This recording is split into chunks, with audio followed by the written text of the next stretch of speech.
Good afternoon and welcome to another episode of Godlessness and Booze. Most recently, a friend of mine told me, I don't like to spend a lot of money on scotch because I don't know if I'm going to like it. And to tell you the truth, I think that a lot of people are running into the same situation. So what I suggested he do, instead of spending a lot of money on a bottle, not knowing if he's going to like it, to try to find one of these tasting sets. For example, I have one here, and it's one of my favorites because it actually helped me discover this particular scotch. It's Glenmorangie Nectar d'Or. Actually, it's pretty good, pretty good. So basically, these tasting sets give you the opportunity to have different kinds of scotch from different distillers, and then you will find one that you like the best. So if that's something that you think of doing, I think it will be money well invested. Second is, I know that we're supposed to be talking about atheism here. I know that's what we're going to talk about. But today we're going to talk about religion. And we're going to talk about how Christian conservatives keep attacking Democrats and keep attacking atheists and, liberals and people that don't share their Christian values, right? But they're actually out in the internet and in social platforms, social media platforms, telling us that we're traitors, that we're cowards, that we're godless heathens, that this is a Christian nation, and I fail to see how that actually works out when they're actually supporting the least Christian-like figure in politics. For example, you have all these organizations, women's organizations, Christian women's organizations like Moms for Liberty and things like that, and then you have these protesters, in front of Planned Parenthood clinics trying to, prevent a woman from making her choice. But they're actually there trying to limit a woman's right to choose, while at the same time they're wearing a T-shirt that says Trump can grab them by their own genitalia. So how is that Christian-like? How is that, I don't understand. The other thing too is like they call us cowards, things like that, because today the definition of being a badass is actually dressed up in tactical gear, having an assault weapon, and standing in front of a government building. Like, for example, those idiots that sometimes stand in front of the Michigan governor's, building. You're in U.S. soil. You're in front of a government building. What is so courageous about standing there looking like some kind of dumbass Rambo? There's nothing courageous about that.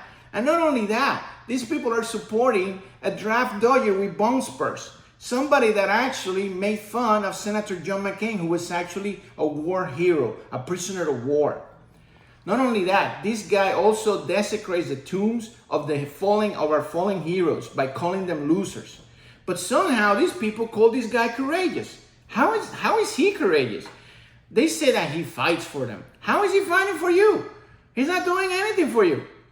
So, the other thing too is well, we must protect our women and all that stuff. It's like, well, the first minute that the verdict came out on Friday night and he was ordered to pay $83 million, the whole world went against this woman. Somebody that actually was put through hell by him and some of his supporters. They were calling him dead. They were calling her with death threats. They were calling her with, trying to scare her into not testifying.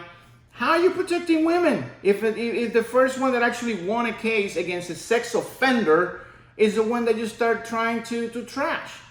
That doesn't make any sense to me. So the more it happens, the more we need to understand that these people are completely disconnected from reality. They're in some kind of cognitive dissonance where they actually pretend to know what's going on, but they don't. So, I'm not saying that the Democratic Party and atheists are in the right. I mean, I'm not saying that we're perfect. We definitely have our share of problems. We definitely have our share of things that we need to resolve. But, for example, take this representative, the one that actually said that she was demanding justice because of the crimes that were committed against her and her staff on January 6th, and now she's calling them hostages. How is that? How does that happen? How do you rewrite history like that? Should I just go and ask my African American friends and say, hey, I heard that your great grandfather benefited from slavery. What did he learn? Did he learn to do something nice? Is he a blacksmith? What is he? That doesn't make any sense. Those people were constantly harassed, and they lived in constant fear by their masters. That wasn't no like community college that they were going to. So all these things that they don't make any sense. So stop selling all this hate, all this negativity, and all this discrimination against LGBT, against women's rights, against everything under the banner that you're doing something Christian. You're not. You're not Christian-like. You're not doing anything Christian. And to tell you the truth, you're actually supporting the least Christian-like figure in American politics. So I don't care what you believe in. Go crazy. Believing in angels, in mermaids, I don't care. But leave that stuff out of your political ideologies. Because you're actually doing things that are actually against everything that this country stands for, and you're doing it on the banner of some really religious, immunity. And it doesn't work that way. So we need to stop doing that. We need to go back to using our heads to believe what we see, to believe what we hear, and not to just make assumptions, because, oh, he's innocent because he said he is. No, he's not. No, he's not. A jury found him liable of sexual assault, and another jury ordered him to pay. That's it. That's our legal system. Okay? And it wasn't the judge that was against him, and it wasn't the jury that was bought up, or whatever you guys are thinking, or whatever the new conspiracy theories are. Listen, he has a lawyer that if he gets actually caught jaywalking, she will try to plead him out on a first-degree murder. Because that woman can't even find her way around law without a map. So, do the right thing, okay? Do the right thing.